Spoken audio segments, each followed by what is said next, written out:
আনুষ্ঠানিকভাৱে কোনো ঘোষণা হোৱা নাই।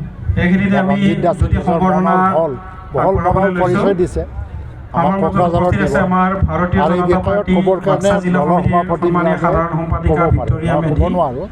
আৰু বিধানসভা বহুতখিনি এটা সময় আছে, বছৰ পৰা আছে, ইয়াৰ ওপৰত মই কথা নাপাতোঁ। আৰু এই লোকসভাত যে তেওঁলোকে আমাক দিম বুলি কৈছে, ৰঞ্জিত দাসে কৈছে, ভৱেশ কলিতাই কৈছে, ব্যক্তিগতভাৱে মই ধন্যবাদ দিছোঁ। আমাৰ ভাৰতীয় জনতা পাৰ্টি বাক্সা জিলা মহিলা মৰ্চাৰ আমি জিকি যাম, 12+ জিকি যাম।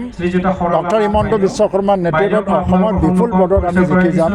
14টা সমষ্টিৰ ভিতৰত আমি 12+ জিকি যাম, ইয়াৰ কোনো সন্দেহ নাই। আৰু BPF জিকিব যাব নোৱাৰে, কংগ্ৰেছ UDFৰ কোনো স্থান নাই, আমি জিকিমেই।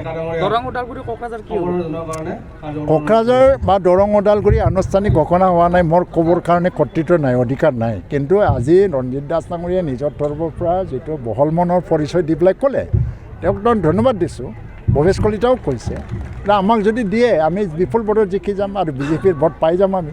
আৰু যদি তেওঁলোকে দৰং আৰু ওদালগুৰিত খেলে তো আমাৰ UPPLৰ হাতত যিমানখিনি ভোট আছে, যেনেকৈ আমাৰ গোবিন্দ বসুমতাৰী এতিয়া EM হৈ আছে, আমাৰ দিলীপ বা দাওবাই চাহ, তেনেকৈ 4-5জন MCLA আছে, তেওঁলোকৰ শক্তি যেনেকৈ আছে বা MLA হিচাপে গোবিন্দ বসুমতাৰী, যিমান ভোট আমি UPPLৰ 100% ভোটটো ট্ৰেন্সফাৰ কৰাই পেলাই BJPৰ কেণ্ডিডেটটো তেওঁলোকে যদি দৰং ওদালগুৰি খেলে আমি জয়ী কৰি দিম। আপোনালোকে পাৰ্টীৰ কিয় তালিকা প্ৰস্তুত কৰিছে নেকি UPPLৰ? এতিয়া নকৰোঁ আমি, যেতিয়া মানে এতিয়া প্ৰাৰম্ভিক পৰ্যায়ত গ্ৰাউণ্ড ৱাৰ্কবিলাক চলি আছে, কিন্তু যিদিনা আনুষ্ঠানিকভাৱে ইলেকশ্যন ঘোষণা হ'ব সেইদিনা কৰিব।